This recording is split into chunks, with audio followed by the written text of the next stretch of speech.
Good evening to all. Welcome back to pole path and this is Bitma Singh. Again हम कुछ प्रश्नों की practice करेंगे और एक ये रैपिड रिवीजन होगा, तो इसमें हम फटाफट जो है क्वेश्चंस एंड आंसर उनके देखने की कोशिश करेंगे।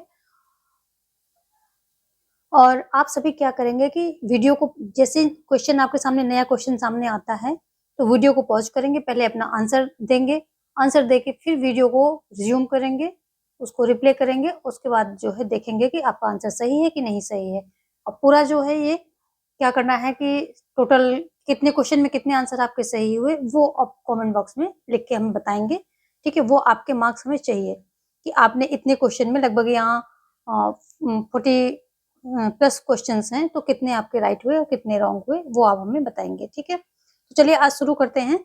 आज का पहला क्वेश्चन, अच्छा उसको शुरू करने से पहले आपको बता दें कि लोक प्रशासन की भी क्लासेस जा रही, उसके बाद IR में शुरू करूंगी और इनके नोट्स आपको जो है हमारे टेलीग्राम पे मिल जाएंगे, PDF भी मिल जाएंगी क्लासेस की। तो पोल पाथ के नाम से टेलीग्राम बना हुआ है, तो आप उसको जो है ज्वाइन कर सकते हैं। और इसका डिस्क्रिप्शन में लिस्ट भी लगी हुई है, कोर्स वीडियो के नाम से प्लेलिस्ट लगी हुई है, तो वहां से भी आप सारे अपने टॉपिक जो है कर सकते हैं, अवेल कर सकते हैं। TGT PGT का कोर्स मेनली यहाँ पर कंप्लीट कराया जाता है, तो उसके सारे वीडियोज आपको मिल जाएंगे डिस्क्रिप्शन में। चलिए देखेंगे हम अब आज का पहला क्वेश्चन। देखो बाइलिंगुअल है, तो अब अगर आपको फॉन्ट में कमी है तो आप जो है स्क्रीन को जूम आउट कर सकते हैं। इंग्लिश वाले अपने इंग्लिश का जूम आउट कर ले, हिंदी वाले हिंदी। ठीक है, हम दोनों को पढ़ेंगे और आप अपनी अपनी स्क्रीन जो है अपने अकॉर्डिंग जूम कर सकते हैं।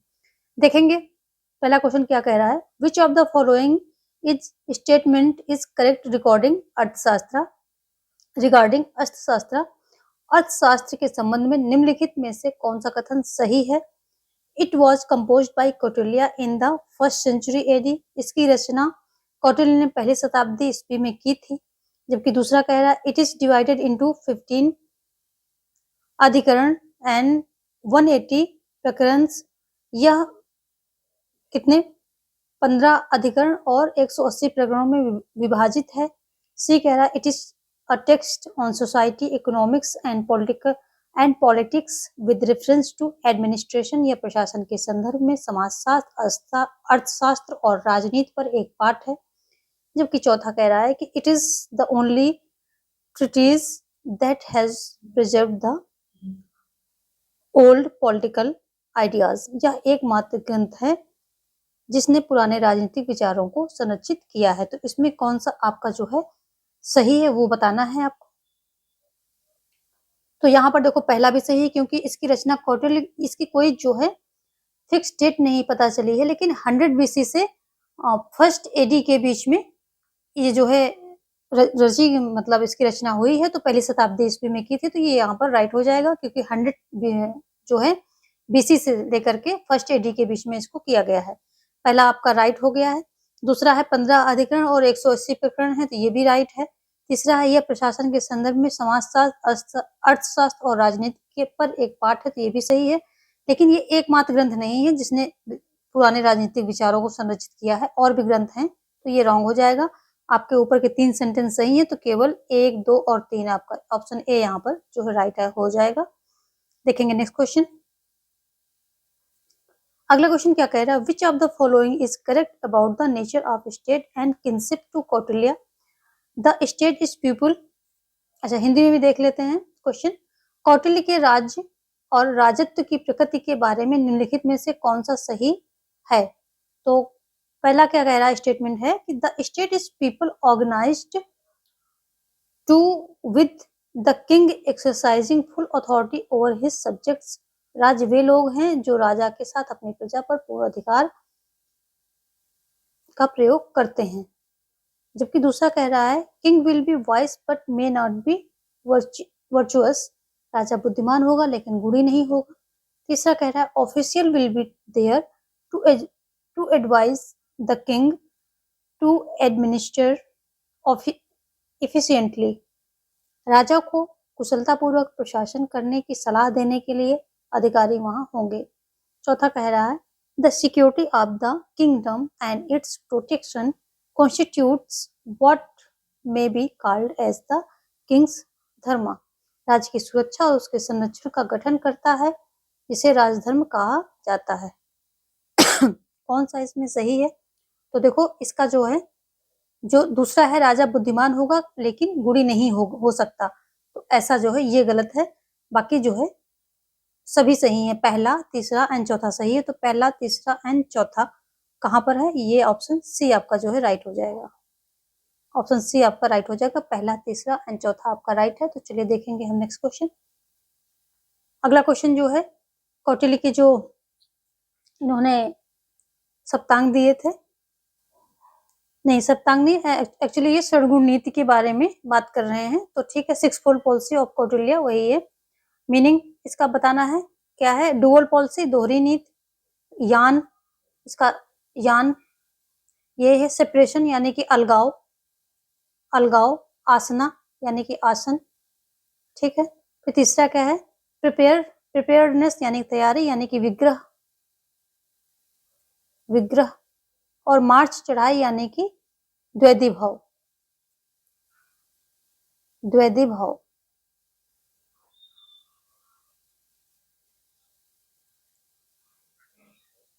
द्वैधी भाव ये हो गया इसका। तो इसको आपको जो है सही मेल सुमेलित यहाँ पर करना है। और यहाँ पर अगर हम देखें तो ऑप्शन बी यहाँ पर राइट हो जाएगा। कैसे होगा? ये ऑप्शन बी राइट हो जाएगा। कैसे? जो डुअल पॉलिसी है तो ये द्वैधी भाव है, देखो ये तो साफ साफ समझ में आ रहा है, 4 हो जाएगा। फिर सेपरेशन जो है का विग्रह हो जाएगा, यानी कि थर्ड, अलगाव जो है थर्ड पे आ जाएगा। जो प्रिपेयर्डनेस है यानी कि तैयारी, तो ये जो है ये आसन हो जाएगा। और जो मार्च है यानी कि एक प्रकार से चढ़ाई करना, ये यान हो जाएगा। तो यहाँ पर बी ऑप्शन जो है इस प्रकार राइट हो जाएगा। देखेंगे नेक्स्ट क्वेश्चन। अगला क्वेश्चन क्या है कि रमाबाई से रिलेटेड है। फॉन्ट आपको नहीं दिख रहे हैं तो अपनी स्क्रीन को जूम कर लें, बढ़ा लें, बड़ा कर लें। चौथा क्या कह रहा है? क्वेश्चन है कि रमाबाई इस्टेब्लिश्ड शारदा सदन इन 1889। What were the objective of this institution? Ramabai ने 1889 में शारदा सदन की स्थापना की। इस संस्था के उद्देश्य क्या थे? To prepare women as efficient citizen of the society, महिलाओं को समाज के कुशल नागरिक के रूप में तैयार करना। To maintain Indianness institute of copying the west, पश्चिम की नकल करने के बजाय भारतीयता बनाए रखने के लिए। टू मेक द आश्रम a real home for the destitute, आश्रम को बेसहारा के लिए एक वास्तविक घर बनाने के लिए। या फिर nobody should be tempted and persuaded to embrace Christianity, किसी को भी ईसाईयत अपनाने के लिए लुभाया और राजी नहीं किया जाना चाहिए। तो इनका जो है क्या था मेन कॉन्सेप्ट यहाँ पर जो है शारदा सदन की स्थापना करने का। तो ये जो है यहाँ पर ऑप्शन में आपके क्या क्या है? 1 2 3 दिया गया है, 2 3 4 दिया गया है, 1 3 4 दिया गया है और ऑल दिया गया है। तो इनका अगर हम बात करें तो ये ऊपर के सभी जितनी भी चीजें यहाँ पर दी गई हैं, ये सभी इनके जो है एम में यानी कि उद्देश्य में शामिल थी। तो ऊपर के सभी यहाँ पर राइट हो जाएगा, ऑल। देखेंगे नेक्स्ट क्वेश्चन हम। क्वेश्चन नंबर 5 क्या कह रहा है? The Karachi session of Indian national Congress in 1931 was presided over by, किसके द्वारा? 1931 में भारतीय राष्ट्रीय कांग्रेस के कराची अधिवेशन की अध्यक्षता किसने की थी? जवाहरलाल नेहरू ने, सरदार पटेल ने, राजेंद्र प्रसाद ने या बी आर अम्बेडकर ने? तो ये जो है सरदार पटेल के द्वारा की गई थी। ऑप्शन बी यहाँ पर जो है राइट हो जाएगा, सरदार पटेल। देखेंगे नेक्स्ट क्वेश्चन। क्वेश्चन 6 क्या कह रहा है कि wheel of history is written by, ये बुक का नाम है। इतिहास का पहिया किसके द्वारा लिखा गया है? लोहिया के द्वारा, एम एन रॉय के द्वारा, गांधी जी के द्वारा या फिर नेहरू जी के द्वारा? किसके द्वारा जो है लिखा गया है? तो ये लोहिया के द्वारा लिखा गया। ऑप्शन ए यहाँ पर जो है राइट हो जाएगा। ठीक है। प्रजा सोशलिस्ट पार्टी से थे, पार्टी मतलब इनकी थी, इनकी पार्टी क्या थी? प्रजा सोशलिस्ट पार्टी थी और समाजवादी थे ये। चलिए देखेंगे नेक्स्ट क्वेश्चन। 7वां क्या कह रहा है कि name the scholar who believe that corruption is eating into the vitals of our political life. उस विद्वान का नाम बताइए जो यह मानता था कि भ्रष्टाचार हमारे राजनीतिक जीवन के प्राणों को खा रहा है। नेहरू मानते थे, जयप्रकाश या एम एन रॉय या गांधी जी? कौन ऐसा जो है मानने वाला था? तो ये जयप्रकाश नारायण ही थे जो ऐसा मानते थे। तो ऑप्शन बी यहाँ पर जो है राइट हो जाएगा। ठीक है, इनकी बुक का नाम देखें तो इनकी बुक का नाम है प्रेजेंट डायरी। ये भी आप याद रखेंगे, कई बार पूछी जाती है। ठीक है, चलिए देखेंगे हम नेक्स्ट क्वेश्चन। 8वां क्वेश्चन क्या कह रहा है? Author of the book guilty man of India's partition, ये बुक का नाम है और इसके ऑथर पूछे जा रहे हैं। तो guilty man of India's partition की बुक पुस्तक के लेखक कौन है? राम मनोहर लोहिया हैं, एम के गांधी हैं, नेहरू जी हैं या एम एन रॉय हैं? क्वेश्चन नंबर 8 का जो है आप आंसर कर लीजिए पहले वीडियो पॉज करके। मैं आंसर जल्दी दे रही हूँ ताकि आपका टाइम वेस्ट ना हो, लेकिन आप अपना पूरा टाइम वीडियो पॉज करके ले सकते हैं। ठीक है, तो क्वेश्चन नंबर 8 का जो है ए हो जाएगा, राम मनोहर लोहिया। ये guilty man of India's partition ये इन्हीं के द्वारा लिखी गई पुस्तक है। देखेंगे हम नेक्स्ट क्वेश्चन। क्वेश्चन 9 क्या कह रहा है? Author of the book mister Gandhi and emancipation of untouchable, पुस्तक के लेखक श्री गांधी और अछूतों की मुक्ति, ये किसके द्वारा लिखी गई है? तो यहाँ पर ऑप्शन है विनोबा भावे, राम मनोहर लोहिया, नेहरू, अंबेडकर। तो ऑब्वियसली ये अंबेडकर के द्वारा जी ही लिखी गई है। क्वेश्चन हम देखेंगे next. Which of the following book has been written in dialogue form, तो निम्नलिखित में कौन सी पुस्तक संवाद रूप में लिखी गई है? The human cycle, Hind Swaraj, discovery of India, India in transition, मानव चक्र, Hind Swaraj, discovery of India और संक्रमण में भारत। तो जो ये संवाद रूप में अगर हम बात करें तो हिंद स्वराज जो है लिखी गई है। और ये किसके द्वारा लिखी गई है? ये लिखी गई है गांधी जी के द्वारा। 1909 में ये पुस्तक आती है। इसकी डेट भी इंपॉर्टेंट है तो वो भी आप याद रखेंगे। ठीक है, आगे देखेंगे क्वेश्चन इसका जो है कौन सा ऑप्शन जो है बी राइट हो रहा है यहाँ पर। और आगे हम देखेंगे क्वेश्चन नंबर 11 क्या कह रहा है? Who said the following, new light has been poured on us, teaching us a new lesson that kings are made for the people and not the people for the kings। निम्नलिखित में से ये किसने कहा है? हम पर नया प्रकाश डाला गया है, हमें नया सबक सिखाता है कि राजा लोग जो है राजा लोगों के लिए बने हैं और ना कि राजाओं के लिए लोग बने हैं। ऐसा जो है कौन है? तो यहाँ ऑप्शन में क्या है? महात्मा गांधी हैं, राजा राम मोहन राय हैं, दादा भाई नौरोजी हैं, बाल गंगाधर तिलक हैं। कौन ऐसा कहता है? तो ऐसा कहने वाले जो हैं कौन है? दादा भाई नौरोजी हैं और इन्हें ग्रैंड ओल्ड ऑफ इंडिया भी कहा जाता है। जो poverty and un-British rule in India जो है इन्होंने एक इनकी बुक का नाम था। और ड्रेन ऑफ वेल्थ जो धन निकासी का जो सिद्धांत था उसके बारे में लोगों को अवेयर सबसे पहले दादा भाई नौरोजी ने ही कराया था, जो अंग्रेज धन निकासी कर रहे थे यहाँ से। देखेंगे नेक्स्ट क्वेश्चन। अगला क्वेश्चन क्या कह रहा है? Who among the following criticised Marxian theory of surplus value, निम्नलिखित में से किसने अधिशेष मूल्य के मार्क्सवादी सिद्धांत की आलोचना की है? तो किसने की है? सावरकर ने, एम एन रॉय ने या अरबिंदो ने या जयप्रकाश नारायण ने? तो ऐसा करने वाले हैं जो ये एम एन रॉय महोदय हैं। ऑप्शन बी यहाँ पर सही हो जाएगा। इन्होंने जो है अधिशेष मूल्य यानी कि जो प्रॉफिट होता है कंपनियों को, पूंजीपतियों को, लेबर चार्ज और सारी जो है रॉ मटेरियल, सारा material charge and labour charge, सब सारा चार्ज लेकर के जो सामान में जितनी लागत होती है, सामान जितने में जाता है उसके बीच का जो प्रॉफिट होता है, यानी कि 10 रुपए की लागत लगी है और चीज जा रही है 30 रुपए की बिक रही है, तो कितना 20 रुपए का जो प्रॉफिट हुआ तो वो सिर्फ पूंजीपति ले लेते हैं, ऐसा मार्क्सियन का मानना था, जबकि उसमें मजदूरों का भी हक होता है। तो इसको जो है किसने क्रिटिसाइज किया था? एम एन रॉय ने क्रिटिसाइज किया था मार्क्सियन की ये थ्योरी को, इस थ्योरी को। आगे देखेंगे हम। अगला क्वेश्चन कह रहा है कि identify the correct sequence of event undertaken by Mahatma Gandhi, Mahatma Gandhi द्वारा दी गई घटनाओं का सही क्रम पहचान करें। Organize the industrial workers in Ahmedabad for higher wages, Ahmedabad में औद्योगिक श्रमिकों को उच्च मजदूरी के लिए संगठित किया। बी कह रहा है protest against the indigo planters at Champaran, Champaran में नील के बागान मालिकों के खिलाफ विरोध प्रदर्शन। किसी कह रहा है satyagraha movement in Kaira against the collection of land avenue. भू राजस्व की वसूली के खिलाफ कैरा में सत्याग्रह आंदोलन। जबकि फोर्थ कह रहा है protest against the Asiatic registration act, एशियाई पंजीकरण अधिनियम के खिलाफ विरोध।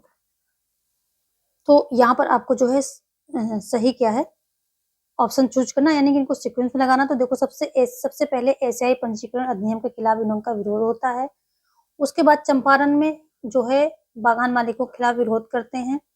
फिर भू राजस्व वसूली के खिलाफ कैरा में सत्याग्रह होता है। उसके बाद अहमदाबाद में औद्योगिक श्रमिकों के उच्च आंदोलन, श्रमिकों को उच्च मजदूरी के लिए संगठित किया।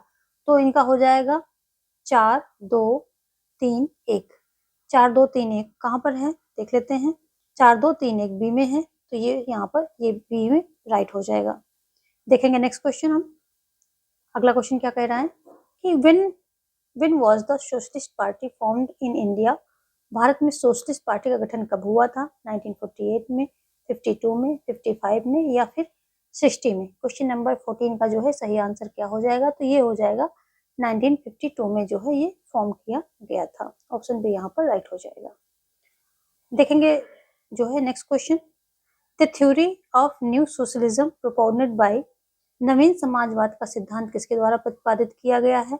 तो एम.एन. राय के द्वारा किया गया, या राम मनोहर लोहिया, या फिर बी.आर. अम्बेडकर, या फिर जयप्रकाश नारायण। तो यहाँ पर नवीन समाजवाद की बात हो रही है और नवीन समाजवाद जो है राम मनोहर लोहिया के द्वारा किया गया है। ठीक है, नवीन समाज की बात करें तो राम मनोहर लोहिया के द्वारा किया गया, तो ऑप्शन बी यहाँ पर राइट हो जाएगा। देखेंगे नेक्स्ट क्वेश्चन। अगला क्वेश्चन क्या कह रहा है कि which one of the following describe administration as the organization and direction of human and material resources to achieve desired end। निम्नलिखित में से कौन प्रशासन को वांछित लक्ष्यों को की प्राप्त करने के लिए मानव और भौतिक संसाधनों के संगठन और दिशा के रूप में वर्णित करता है? H.A. साइमन है, या L.D. वाइट है, यहाँ वाइट हो जाएगा L.D. वाइट, या J.A. वेगो है, J.A. वेग हैं, ठीक है, या फिर J.M. पिफनर हैं। किसने किया था? क्वेश्चन नंबर 16 का सभी आंसर देंगे, राइट आंसर हो जाएगा पिफनर। ठीक है, ऑप्शन डी यहाँ पर राइट हो जाएगा। देखेंगे नेक्स्ट क्वेश्चन। 17 क्या कह रहा है? 17 कह रहा है if the administrative authority within a department is vested in a single individual then that system known as, यदि किसी विभाग के भीतर का प्रशासनिक अधिकार एक ही व्यक्ति में निहित है तो उस प्रणाली को किस रूप में जाना जाता है? ऑप्शन में आपके पास है आयोग, परिषद, ब्यूरो और बोर्ड, यानी कि commission, council, bureau and board. तो इसको जो है ब्यूरो के रूप में जाना जाता है, ब्यूरो के नाम से जाना जाता है। ऑप्शन बी यहाँ पर सही हो जाएगा। क्वेश्चन नंबर सॉरी बी नहीं सी, टिक तो सही किया है बट ऑप्शन में बोल गलत रही हूँ, सी हो जाएगा। ठीक है, तो सी ऑप्शन यहाँ पर ब्यूरो सही हो जाएगा क्वेश्चन नंबर 17 का। देखेंगे नेक्स्ट क्वेश्चन। आगे क्या है कि क्या कह रहा है who developed the concept of managerial grid, प्रबंधकीय ग्रिड की अवधारणा किसने विकसित की है? ब्लैक एंड व्हाइट ने, या फिर माउंटन सोफान ने, या फिर ब्लैक एंड स्मिथ ने, या फिर ब्लैक एंड माउंटन ने। किसने किया है? किसकी बात हो रही है यहाँ पर बात हो रही है प्रबंधकीय ग्रिड की, यानी कि मैनेजरियल ग्रिड। तो ये हो जाएंगे डी, यानी कि ब्लैक एंड माउंटन ने किया है ये। ठीक है, ऑप्शन डी जो है यहाँ पर राइट हो जाएगा। क्वेश्चन नंबर 18 का ऑप्शन डी जो है राइट होगा। देखेंगे नेक्स्ट क्वेश्चन है। अगला क्वेश्चन जो है क्या है कि which of the following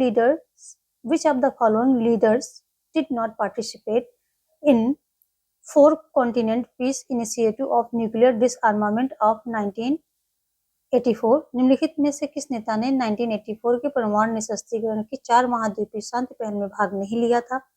option A है प्रेसिडेंट राउल अल्फोंसिन,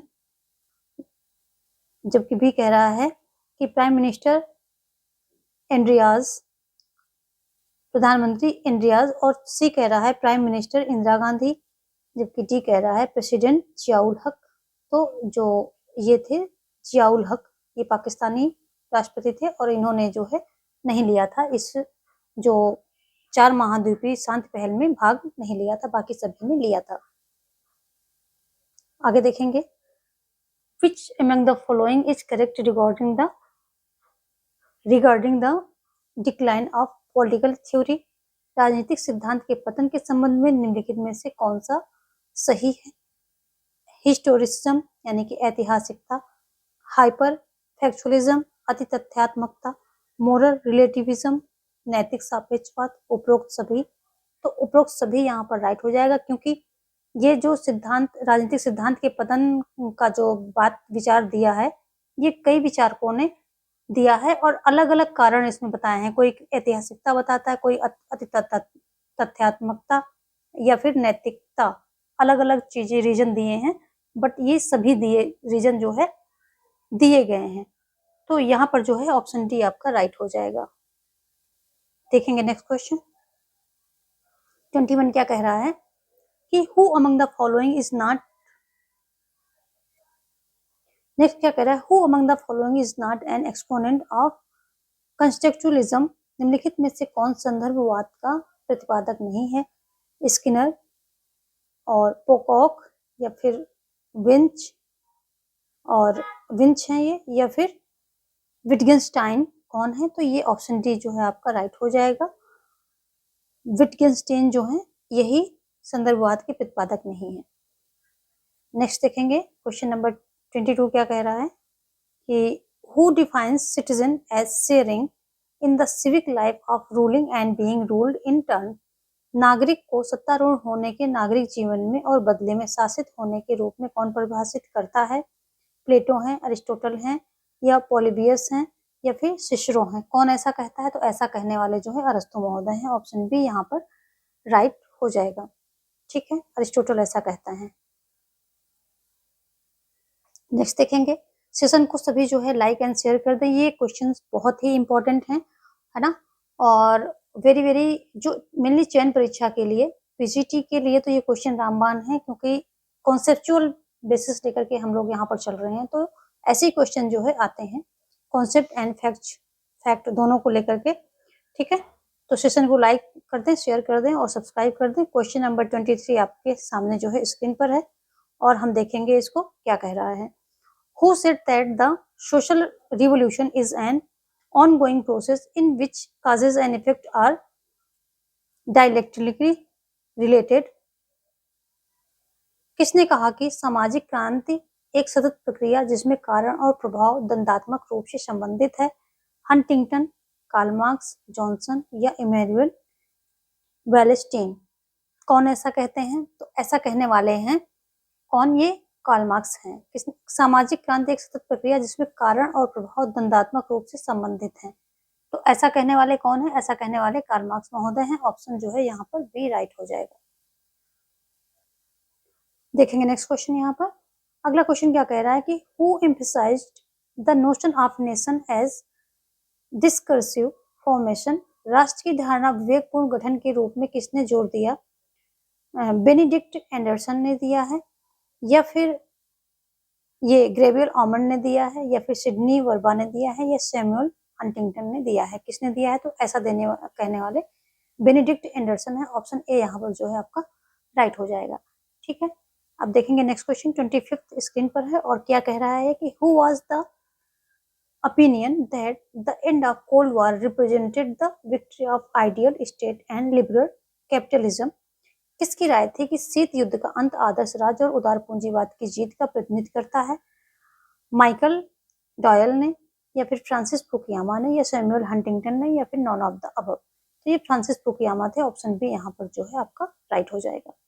देखेंगे नेक्स्ट क्वेश्चन 26 क्वेश्चन क्या कह रहा है कि which of the following regime excludes lower, middle and upper class from power and all the power flows directly from a leader? निम्न में से कौन सी व्यवस्था निम्न, मध्य और उच्च वर्ग को सत्ता से बाहर करती है और सारी शक्ति सीधे एक नेता से प्रभावित होती है?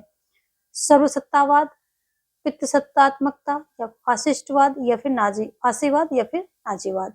टोटलिटेरियनिज्म, या फिर पैट्रिमोनियलिज्म, या फिर फासिज्म, या फिर नाजिज्म?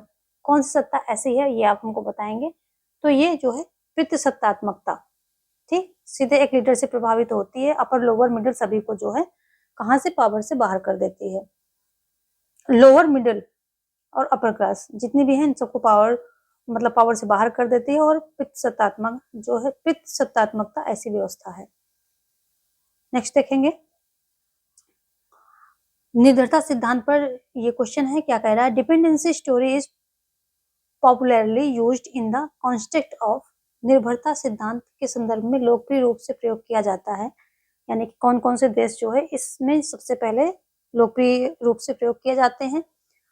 अफ्रीका, एशिया और दक्षिण पूर्व एशिया, अफ्रीका, एशिया और Latin America, Africa, Latin America और दक्षिण पूर्व एशिया, जबकि डी कह रहा है मध्य पूर्व, लैटिन अमेरिका और अफ्रीका। तो यहाँ पर देखो, ये बहुत ही, यदि आपने एमए तक किया है, पीजीटी कर रहे हैं तो एमए तो किया ही होगा, तो वहां पर ये जो है अफ्रीका, एशिया और लैटिन अमेरिका, ये 3 देश जो है प्रमुखतया जो है इन पर जो है काफी विस्तृत विवरण दिया गया है, और इन्हीं तीनों को, यही तीनों लोकप्रिय हैं किसके, निर्भरता सिद्धांत के रूप में अगर बात की जाती है, तो ये 3 क्षेत्र जो है मेनली हमारे आ जाते हैं, ठीक है। तो ऑप्शन बी यहाँ पर राइट हो जाएगा। देखेंगे नेक्स्ट क्वेश्चन। अगला क्वेश्चन क्या कह रहा है कि who was of the opinion that dependency analysis is found in the central idea of the development of underdevelopment।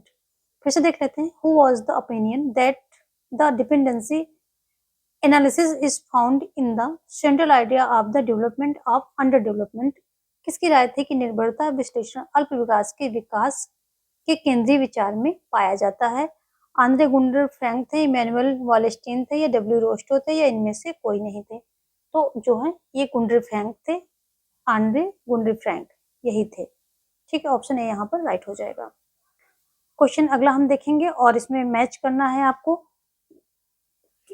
यहाँ पर जो है कुछ विचार या बुक्स हैं, और इधर जो है विचारकों के नाम हैं, तो देख लेते हैं। मॉडर्न पॉलिटिकल पार्टीज, दूसरा क्या है, politics in India, modern political analysis and the politics of developing areas.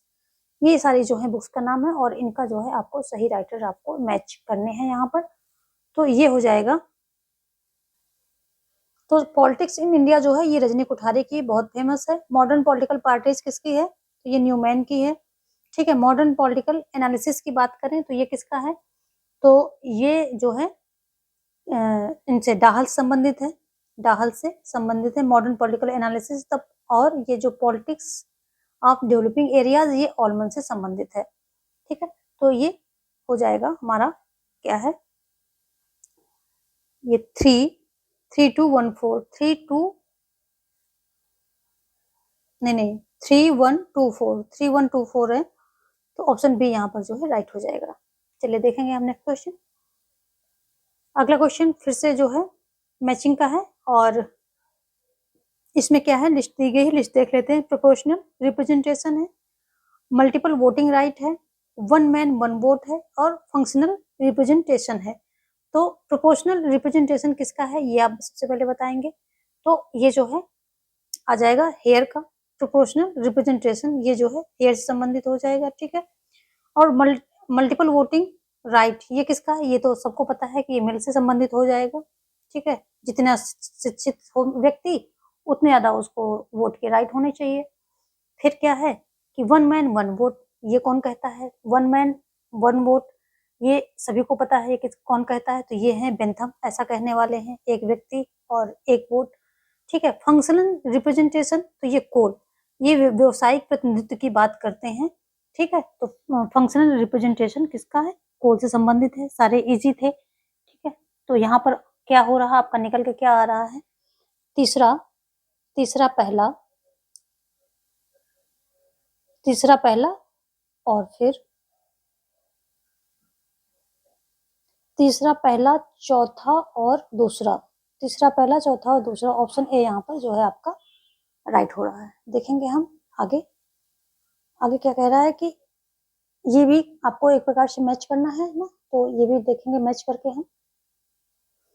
क्या कह रहा है कि इंग्लैंड सिविल वॉर, दूसरा क्या है ग्लोरियस रिवोल्यूशन, तीसरा है declaration of right of man by the national assembly of France, and चौथा है कि डिक्लेरेशन ऑफ अमेरिकन इंडिपेंडेंस। तो सबसे पहले जो ग्लोरियस वॉर है इसको हम मिला लेते हैं।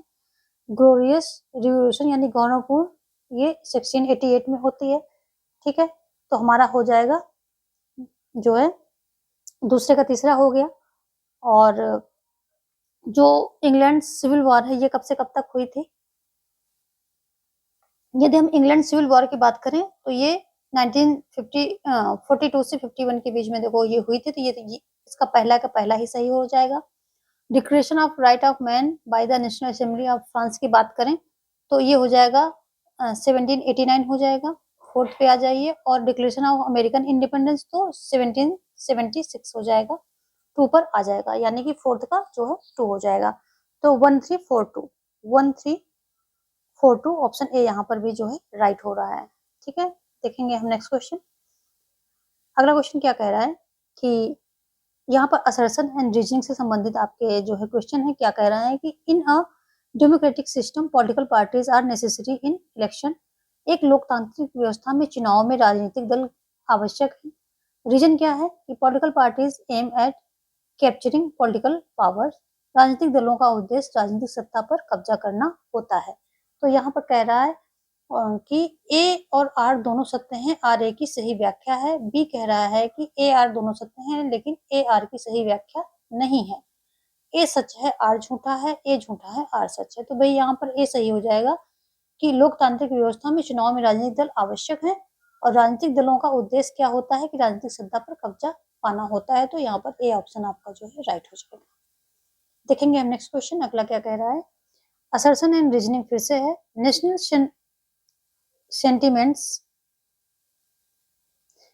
Sentiments is better created in unitary government. एकात्मक सरकार में राष्ट्रीय भावना बेहतर होती है। Reasoning just because of the uniformity of laws policies and administration the loyalty of citizen is not divided. केवल कानूनी नीतियों और प्रशासन की एकरूपता के कारण नागरिक की निष्ठा विभाजित नहीं होती है। तो यहाँ पर ये है एप्स में जो है वही है, ए और आर दोनों सत्य हैं, आर ए की सही व्याख्या है। दोनों सत्य हैं, आर ए की सही व्याख्या नहीं है। ए सच है, आर झूठा, ए झूठा, आर सच। ये आपके ऑप्शन हो जाते हैं और आप जो है राइट आंसर क्या करेंगे तो यहाँ पर हो जाएगा ए कि दोनों सत्य हैं और क्या है कि उसकी सही व्याख्या भी की जा रही है उसके द्वारा, ठीक है। यहाँ पर जो है ये सही हो गया। चलिए देखेंगे हम नेक्स्ट क्वेश्चन। और अगला क्वेश्चन फिर से असर्शन एंड रीजनिंग पर है। असर्शन क्या है? The existence of a single political parties is against the norm of democracy. एक ही राजनीतिक दल का अस्तित्व लोकतंत्र के आदर्श के खिलाफ है। रीजनिंग, इसका रीजन क्या दिया गया है? The essence of democracy is its hospitality to all kinds of opinion and no one party state is diametrically opposite to the democratic system। एक ही राजनीतिक दल का अस्तित्व केवल लोकतंत्र के आदर्श के खिलाफ है। और क्या कह रहा है कि लोकतंत्र का सार सभी प्रकार के मतों का आतिथ्य है और कोई भी एक दलीय राज लोकतांत्रिक व्यवस्था के बिल्कुल विपरीत नहीं है। तो यहाँ पर देखो जो है यहाँ पर ऑप्शन जो है इसका ए यहाँ पर राइट हो जाएगा। कौन सा है? ए और आर दोनों सत्य हैं, आर ए की सही व्याख्या है, ठीक है। तो कैसे सही हुआ ये कि ये जो है एक ही राजनीतिक दल का अस्तित्व लोकतंत्र के आदर्श के खिलाफ है, ये भी सही है। और ये उसका जो है सही व्याख्या है कि जो है सभी प्रकार के मतों का आतिथ्य जो है लोकतंत्र का सार है और कोई भी एक दलीय राज्य लोकतांत्रिक व्यवस्था के बिल्कुल विपरीत नहीं होता है। सही व्याख्या है, ऑप्शन ए यहाँ पर सही हो जाएगा। देखेंगे नेक्स्ट क्वेश्चन। अगला क्या कह रहा है कि which of the following is incorrectly matched. कौन गलत सुमेलित है, ठीक है। देखेंगे सारे option. Gaetano Mosca the ruling class, जबकि जो बी कह रहा है कि Robert Michels political parties a sociological study of the oligarchical tendencies of modern democracy. Robert Michels क्या कहते हैं? राजनीतिक दल आधुनिक लोकतंत्र की कुलीन प्रवृत्तियों का एक समाजशास्त्रीय अध्ययन। जबकि सी कह रहा है कि Vilfredo Pareto the mind of society and none of the above, इनमें से कोई नहीं।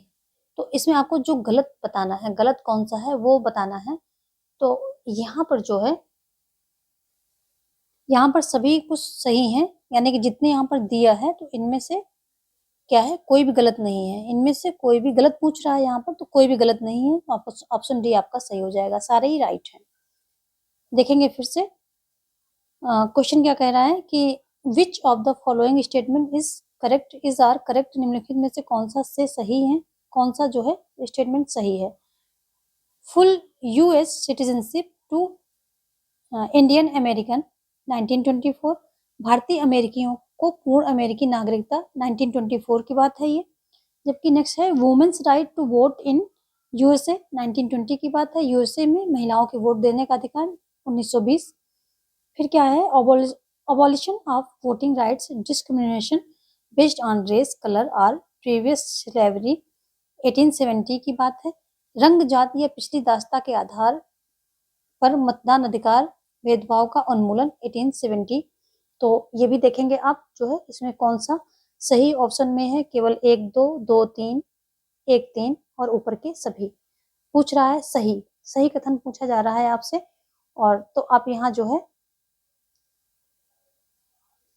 यहाँ पर भी जो है सारे ही सही हैं, ठीक है, ऑल सारे सेंटेंस सही हैं, तो ऊपर के सभी आपका ऑप्शन जो है डी राइट हो जाएगा, ठीक, ये राइट हो जाएगा। देखेंगे नेक्स्ट क्वेश्चन। अगला क्वेश्चन क्या कह रहा है कि which of the following statement is are correct regarding under development, अल्प विकास के संबंध में निम्नलिखित में से कौन से कथन सही हैं। Under development is not the original state of the developing economy, अल्प विकास एक विकासशील अर्थव्यवस्था की मूल स्थिति नहीं है। जबकि बी कह रहा है they were underdeveloped prior to capitalist penetration, पूंजीवादी पैठ से पहले वे अविकसित थे। सी कह रहा है AG Frank identify capitalism as a system of worldwide link of exchange characterized by the monopoly and exploitation. AG Frank पूंजीवाद को एकाधिकार और शोषण द्वारा विशेषता विनिमय के विश्वव्यापी लिंक की एक प्रणाली के रूप में पहचानते हैं। और ऑप्शन डी क्या कह रहा है, ऊपर के सभी, ठीक है। तो आपको जो है सही कथन की पहचान यहाँ पर करनी है, तो आप उसकी पहचान करेंगे और बताएंगे कि कौन सा जो है कथन यहाँ पर सही है। तो यहाँ पर जो है डी सही, यानी कि ऊपर के सभी सही हैं, तो डी ऑप्शन यहाँ पर राइट हो जाएगा, सारे सेंटेंस सही हैं। नेक्स्ट क्वेश्चन क्या कह रहा है the stage of economic growth a non communist manifesto is written by, आर्थिक विकास के चरण एक गैर कम्युनिस्ट घोषणा पत्र किसके द्वारा लिखा गया है। एजी फ्रैंक हैं, रोस्टो हैं, इमैनुअल वॉलस्टीन है, या फिर नोटा, यानी कि नन ऑफ द अबव। कौन है इसमें, तो वो आपको बताना है। तो ये रोस्टो हैं, इनके जो इन्होंने 5 चरणों का जो है एक क्रम दिया है। इन चरणों को ये बताते हैं कि इन चरणों को पार करके ही कोई देश प्रचुरता के लेवल को पाता है, उससे पहले नहीं। तो इन्होंने कई चरण वहां पर दिए हैं, और उन चरणों को क्रमिक वाइज जो है कोई देश उनसे गुजरता है। चलिए देखेंगे नेक्स्ट क्वेश्चन। अगला क्वेश्चन क्या कह रहा है कि who among the following give the bounded rationality model of decision making, निम्नलिखित में से किसने निर्णय लेने की सीमित तर्कसंगता मॉडल दिया है। किसने दिया है, हर्बर्ट साइमन ने दिया है, एल्टन मायो ने दिया है, या डी ऑसबॉर्न ने दिया है, या फिर एडवर्ड विडनर ने दिया है। तो तर्कसंगता मॉडल की बात यहाँ पर हो रही है, ठीक है, किसने दिया है, तो ये साइमन के द्वारा दिया गया है, हर्बर्ट साइमन। ऑप्शन ए यहाँ पर राइट हो जाएगा। देखेंगे नेक्स्ट क्वेश्चन क्या कह रहा है which of the following statements are correct about development administration, विकास प्रशासन के बारे में निम्नलिखित में से कौन सा कथन सही है। इट इज चेंज ओरिएंटेड, या परिवर्तन उन्मुख है। इट्स ऑब्जेक्टिव और सिंपल, इसके उद्देश्य सरल हैं। It is dynamic and flexible, या गतिशील और लचीला है। It is concern with new task, या नए कार्यों से संबंधित है। तो विकास प्रशासन के बारे में जो है आप सही बताएंगे कि सही चीज यहाँ पर क्या है। तो देखो यहाँ पर जो है पहला, तीसरा और चौथा सही है, पहला सही है और तीसरा सही है और चौथा सही है। नए कार्यों से लचीलापन है, उन्मुखीकरण है, लेकिन इसके उद्देश्य सरल है, ऐसा ये गलत है। तो यहाँ पर हमारा पहला, तीसरा एंड चौथा जो है पहला, तीसरा, चौथा, ऑप्शन बी यहाँ पर राइट हो जाएगा। नेक्स्ट क्वेश्चन क्या कह रहा है कि which of the following are the feature of new public management, निम्नलिखित में से कौन से नए सार्वजनिक प्रबंधन की विशेषताएं हैं। क्या है, कॉन्ट्रैक्टिंग आउट, बहिष्करण संविदा करना, डिवोल्यूशन ऑफ अथॉरिटी, अधिकार का हस्तांतरण, फोकस ऑन परफॉर्मेंस अप्रेजल, प्रदर्शन मूल्यांकन पर ध्यान दें, या फिर फोकस ऑन मैनेजमेंट प्रबंधन पर ध्यान दें। नए सार्वजनिक प्रबंधन की विशेषताओं की यहाँ पर बात हो रही है। और क्वेश्चन नंबर कौन सा है, क्वेश्चन नंबर 41 का जो है आप आंसर करेंगे। ठीक है, तो ये जो है न्यू पब्लिक मैनेजमेंट, तो इसमें जो है जो ऑल है यानी कि डी ऑप्शन यहाँ पर राइट हो जाएगा। ऑल, कौन विशेषताएं इनकी सारी हैं, ये जो जितनी व्यवस्थाएं दी गई ये सभी इसकी हैं। कौन कौन सी, बहिष्करण संविदा करना यानी कि कॉन्ट्रैक्टिंग आउट, और अधिकार का हस्तांतरण, प्रदर्शन मूल्यांकन पर ध्यान दें, और प्रबंधन पर ध्यान दें। तो ये सारी ही इसकी विशेषताएं हैं। ठीक है, देखेंगे हम 42nd क्वेश्चन।